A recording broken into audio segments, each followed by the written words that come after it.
Hello, everyone, and welcome back to this week's episode of the Rosen Rubini podcast, Making Sense of This World. My name is Manas Chavla, and as always, I'm really pleased to be joined by CEO and Head of Research, Brunello Rosa.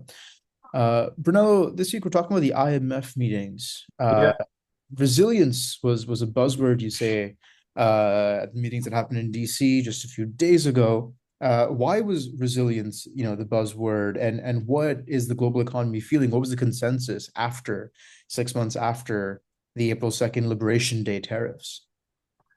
yeah. So the feeling is that of resilience because with everything that happened over the last 6 months, it seemed that the world was on the verge of collapsing, but somehow it resisted.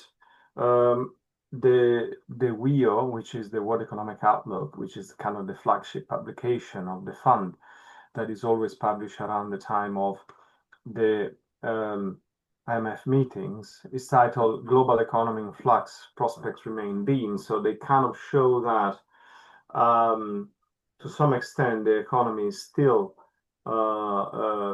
surviving, but the prospects are not exactly exciting. Um, what has happened, of course, is that there were the shock of Liberation Day. Soon after, we had the IMF meeting in the spring, the so-called spring meetings, and then that occurred exactly at the time of the global sell-off deriving from the announcement of tariffs. Um, 6 months forward, lots of things have happened. Most of these feared tariffs didn't take place. Many deals have been signed by Trump. Some of them were worse than expected. For example, the one with the EU or Japan at 15%. Others are better than expected. For example, the one for the UK at 10%. Um, India is another one that was a big victim, 50%.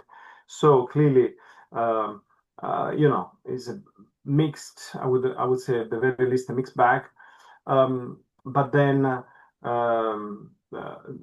somehow uh, the global economy has slowed down, but not collapsed, not has not fallen into recession. Equity markets have actually recorded new highs. The dollar is fallen, but not to a dramatic extent.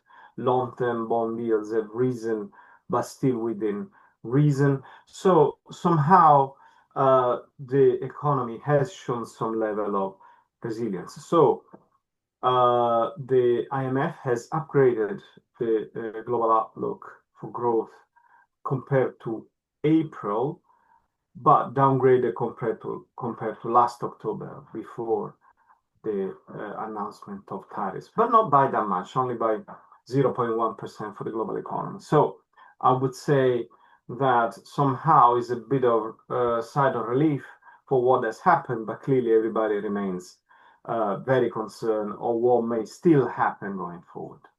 Yeah. I mean, how is this resilience and this growth spread across the world? What are the key drivers geographically of some of this growth? And, I imagine the US is one of these drivers. Are there particular problems on the horizon, risks for the US?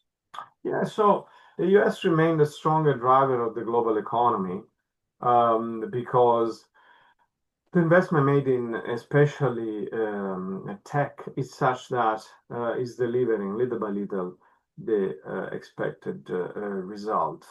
Um, Other countries or regions are not doing as well. China definitely not. The Eurozone definitely not. Um, and and emerging markets are not in much better shape. But the US keeps on doing quite well in spite of the fact that unemployment has increased quite substantially, and the non-farm payrolls are showing this slowdown in employment growth, which actually in some months even seems like a contraction.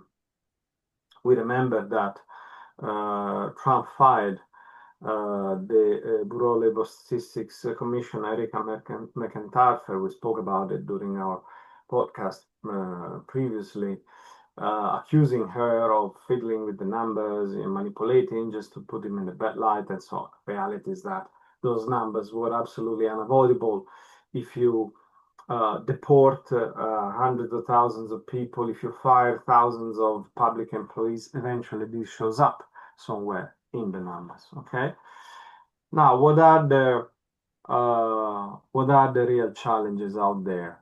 The real challenges that have been identified by the IMF are, first of all, um, uh, debt is way too high. It has approached around 100% of global GDP at a time in which growth, as we were saying, is slowing down. So with high debt and low growth, that's not a good place to be. If you want to be a bit technical, there might be a sort of a constant R star. A star is a sort of neutral interest rate that is supposed to equate global investment and global savings, and even assuming is actually constant instead of increasing, as most people fear, the problem is that the 10 premium on top of that, that derives from the riskiness of global bonds, in particular US Treasury, is going up. So you got high debt, low growth, higher interest rates. This is a recipe for financial instability down the line. Um, and then, of course, who can keep a lid on all this? It could be kept by independent central banks, but also on that front, we know that Trump is on the offensive compared towards the Fed, and so we really need to see what's going to happen in coming months if Fed independence is further undermined. Yeah. It seems like, there's sources of risk on all sorts of dimensions that might compound to create the kind of crisis that the economy is so far postponed since April. So definitely something we'll continue to watch. As always, Bruno, thank you so much for your time and insight. Thank you. Until next time.